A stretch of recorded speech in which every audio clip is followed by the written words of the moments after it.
Hello and welcome to episode 6 of Cold Case Christmas. There are 3 types of crime that anger me the most: cruelty to animals, the murder of children, and attacks on the elderly. The most defenceless in our society, who are targeted for senseless and cowardly murders. One such case is the unsolved murder of 93-year-old Emma Winnall. Yeah, 93 years old. Let's get into Emma's story. Emma worked at Birmingham's BSA munitions factory during the Second World War. She was married to Frank, her husband of 60 years, and worked hard to raise her family. The 93-year-old mother of 5 and grandmother of 7 was attacked as she slept in her own home on April the 30th into the 1st of May 2012. She was found on the 1st of May severely injured. She'd been put to bed by a carer as normal. When she returned the following morning by 8:30, as she normally did, she heard Emma screaming and she found her covered in blood in bed. Forensic investigators found blood spattered on the wall around her bed, but no secondary blood transfers were found anywhere else in the home. She suffered from a savage beating. She had a fractured skull, a broken arm, and a partially severed finger. The beating was so severe. For 4 weeks, she battled to survive in hospital, but sadly she died of complications resulting from her injuries on May 29th, 2012. Her murder is tragically unsolved. Her daughter, Joyce Blencoe, said the murderer could be walking the streets, having gotten away with it up to now, and has still got away with it right to this day. And she went on to say, "I know it sounds strange, but I see people being arrested or charged, and I feel envious that those families have that, and I don't. Someone is out there, and they've got away with it, and someone knows something, and I hope they come forward." Miss Blencoe said that the attack has broken her heart. To see your mum viciously beaten and covered in blood is the most horrific nightmare, she said back in 2012. "It has broken my heart to hear my frail and defenceless mum manage to say she was screaming for help and no one came." West Midlands Police said the identity of Mrs. Winnall's killer sadly remains unknown despite extensive enquiries.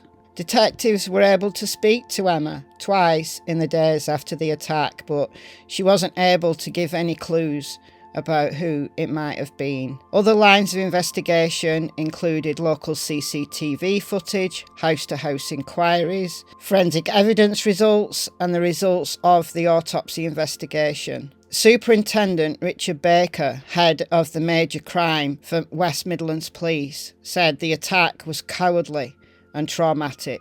He said at the time of Emma's death, "This has now become a murder inquiry. But given the extent of Emma's injuries combined with her age and vulnerability, this investigation has always been treated with the same level of seriousness as a murder investigation." He said at the time, "I really do firmly believe that the key to solving this particular crime lies within the community." He said that area was really normally very quiet, meaning that anything at all that seemed out of the ordinary could be significant.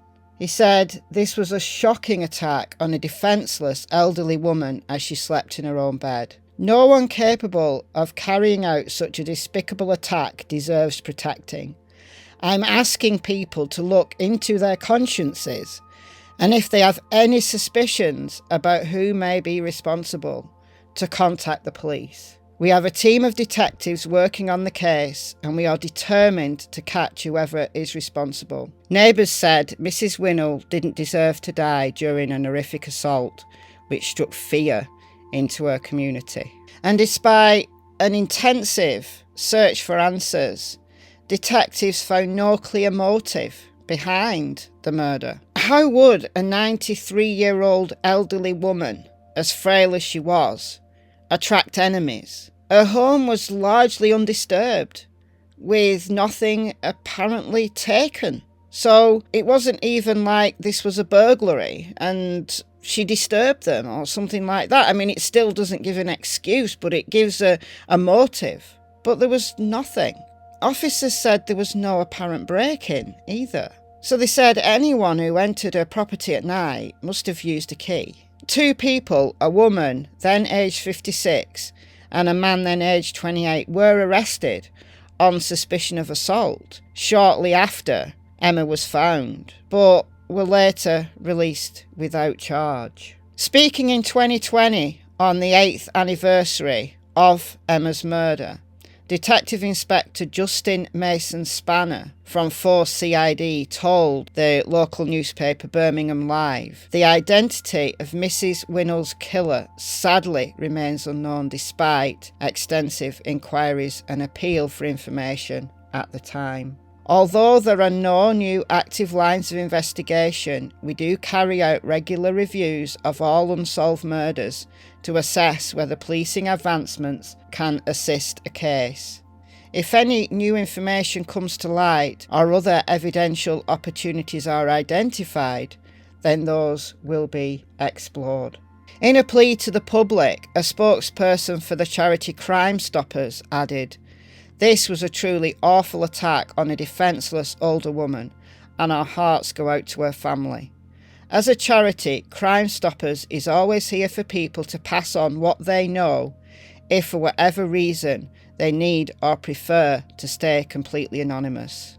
Anybody with any information at all, however insignificant you think that information is asked to contact West Midlands Police on 101 or ring Crime Stoppers anonymously on 0800 555 111. Emma was remembered for her strong character with a special sense of humour, and I love this Christmas hat. Like every other case where a murder goes unsolved, deserves justice. Her family deserve answers. Anything at all, however insignificant, please contact the authorities. Let me know what you thought about this case in the comments below. I'll see you very soon in the next episode of Cold Case Christmas. Bye guys.